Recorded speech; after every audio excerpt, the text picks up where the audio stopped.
Hello. కానమోకు కథావచనం మోహనవచనం పరిజ్ఞాన హితబాండం నిత్య చదువరి శ్రోతలకు ఆహ్వానం. నమస్కారం. చదవతగునెవరు రాసిన తదుపరి చదివిన వెంటనే మరువక పలువురికి వినిపింపబూనిన అది ఏ పరిజ్ఞాన హితబాండమవుపో మహిళ మోహనవచనమై విరాజిల్లు.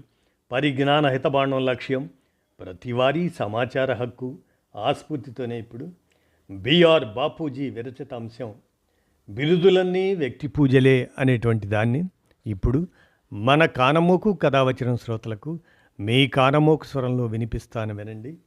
బిరుదులన్నీ వ్యక్తి పూజలే. ఇక వినండి ఈ అంశం. ఏటా రిపబ్లిక్ దినానికి పద్మ అవార్డుల పేరుతో 4 రకాల బిరుదుల్ని కేంద్ర ప్రభుత్వం ప్రకటిస్తుంది. భారతరత్న, పద్మవిభూషణ్, పద్మభూషణ్, పద్మశ్రీ ఈ 4 బిరుదుల వరుస చూస్తే ప్రాచీన కాలంలో ఉండిన 4 వర్ణాల వ్యవస్థ గుర్తుకు వస్తుంది.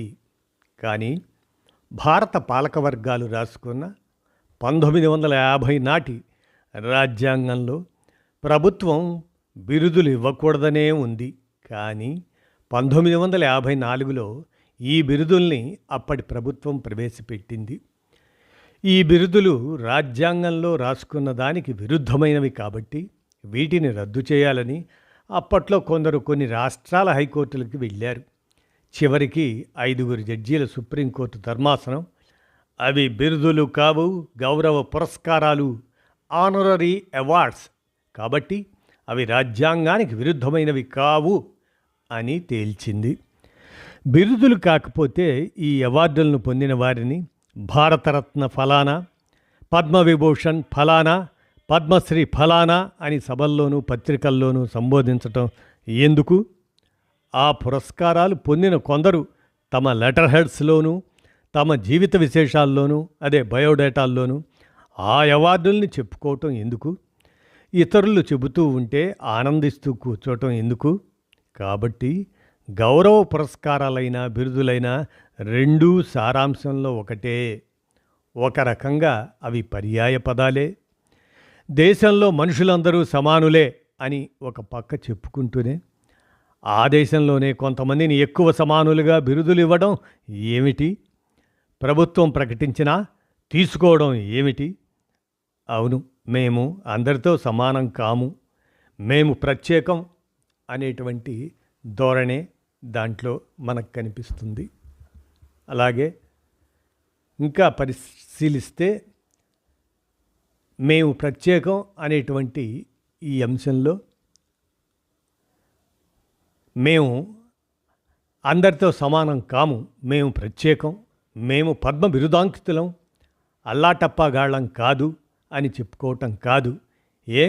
ఎందుకు ఈ గౌరవ పురస్కారాలు? ఏముంది? మాకు ఆయా రంగాల్లో పరిస్థితులు, అవకాశాలు కుదిరాయి, మాకు చేతనైన పనులు మేము చేశాము, అంత మాత్రాన తోటి మనుషుల నుంచి మమ్మల్ని విడగొట్టి గొప్ప చేయటం ఏమిటి అనవద్దా వాళ్ళు? నేను ఫలానా రంగంలో కృషి చేసినందుకు గుర్తింపుగా నాకు ఈ పురస్కారం లభించింది, ఇది నా రంగంలో కృషి చేస్తున్న వారందరికీ లభించిన పురస్కారంగా భావిస్తాను అని ఒకరంటే, ఇది నా జాతి, కులం, ప్రజలందరికీ తక్కిన గౌరవం అని ఇంకొకరు అంటారు.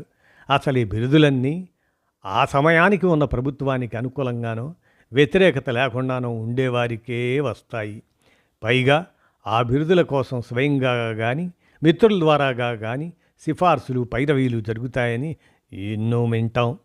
ప్రభుత్వాలు బిరుదులు ఇచ్చినట్లే కొన్ని ప్రైవేట్ సంస్థలు కూడా ఒక వ్యక్తిని గొప్ప చేయడానికి కొన్ని బిరుదులు ఇస్తూ ఉంటాయి. ఉదాహరణకి సినిమా హీరోల విషయంలో నట సామ్రాట్, నటరత్న, విశ్వవిఖ్యాత, నట సార్వభౌమ, megastar, power star, rebel star ఇలా రకరకాల బిరుదులు ఉన్నాయి. అవన్నీ ఆ హీరోలతో తీసిన సినిమాలను బాగా అమ్ముడయ్యే సరుకులుగా ప్రచారం చేసుకోవడానికి ఉపయోగించుకుంటారు.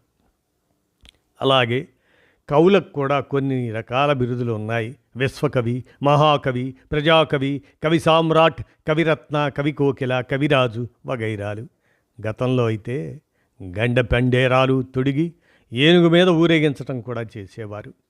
ఈ బిరుదులు, ప్రత్యేక గౌరవ పురస్కారాలు ఇవన్నీ మనుషుల మధ్య అసమానత్వానికి గుర్తులు. వీటిని ఇచ్చేవారు, పులకించి పుచ్చుకునేవారు, వారిని చూసి సమ్మోహితులయ్యేవారు, మాకు రాలేదే అని బెంగపడేవారు. అందరూ సమానత్వ భావనకి వ్యతిరేకులు. తెలిసి కానీ తెలియక కానీ ఇతరులని పొగడ్డము, పొగిడించుకోవడము ఇష్టమైన వారు. అంటే వ్యక్తి పూజకి అనుకూలురు. ఈ కీర్తిదాహానికి కీర్తి కండూతి అని ఒక పరుష పదం కూడా ఉంది. లొంగిపోయేవారు, ప్రోత్సహించేవారు బానిస యజమానులే కాదు, ఫ్యూడల్ చక్రవర్తులే కాదు, బూర్జువా నాయకులే కాదు, విప్లవ కమ్యూనిస్టులు కూడా. కామ్రేడ్ స్టాలిన్, కామ్రేడ్ మావో ఈ విషయంలో అందరినీ అధిగమించారు. వ్యక్తి పూజ చరిత్రలో నిజానికి సమానత్వ సిద్ధాంతమైన కమ్యూనిజం పూర్తిగా వంటబట్టిన వారెవరూ వ్యక్తి పూజను అంగీకరించరు. దానికి శాస్త్రీయ కమ్యూనిజం సిద్ధాంతకర్తలైన మార్క్స్, ఏంగెల్స్ని ఒక ఉదాహరణగా చెప్పుకోవచ్చు. విల్హెల్మ్ బ్లాస్ అనే ఒక జర్మన్ పత్రికా సంపాదకుడికి రాసిన ఉత్తరంలో ఏంగెల్స్ గురించి, తన గురించి మార్క్స్ ఇలా అంటాడు. మార్క్స్ ఏంగెల్స్ సెలెక్టెడ్ కరస్పాండెన్స్ పేజీ 291లో, మాలో ఎవరూ పాపులారిటీకి గడ్డి పరకంత విలువైనా ఇవ్వం. వ్యక్తి పూజ, అదే పర్సనాలిటీ కల్ట్ ఏ రకమైందైనా మాకు విముఖతే. అనేక దేశాల నుంచి వచ్చే ఎన్నో రకాల పొగడ్తల ఉత్తరాలు బహిరంగం కావడానికి నేను ఎన్నడూ ఒప్పుకోలేదు. ఇంటర్నేషనల్ ఉన్నంతకాలం ఆ ఉత్తరాలు నన్ను మహా చికాకు పెట్టేవి. వాటికి నేను ఎన్నడూ జవాబే ఇవ్వలేదు, ఎప్పుడైనా ఓసారి తప్ప. అదైనా వాటిని వ్యతిరేకిస్తున్నానని గట్టిగా చెప్పడానికే. ఏంగెల్స్ నేను మొట్టమొదట రహస్య కమ్యూనిస్టు సంఘంలో చేరినప్పుడు అధికారం గురించి, మూఢ విశ్వాసాన్ని ప్రోత్సహించే ప్రతి అంశాన్ని నిబంధనావళి నుంచి తీసేయాలని షరతు పెట్టాం. ఈ బిరుదులు, ప్రత్యేక గౌరవ పురస్కారాలు ఇవన్నీ మనుషుల మధ్య అసమానత్వానికి గుర్తులు. వీటిని ఇచ్చేవారు, పులకించి పుచ్చుకునేవారు, వారిని చూసి సమ్మోహితులయ్యేవారు, మాకు రాలేదే అని బెంగపడేవారు. అందరూ సమానత్వ భావనకి వ్యతిరేకులు. తెలిసి కానీ తెలియక కానీ ఇతరులని పొగడ్డము, పొగిడించుకోవడము ఇష్టమైన వారు. అంటే వ్యక్తి పూజకి అనుకూలురు.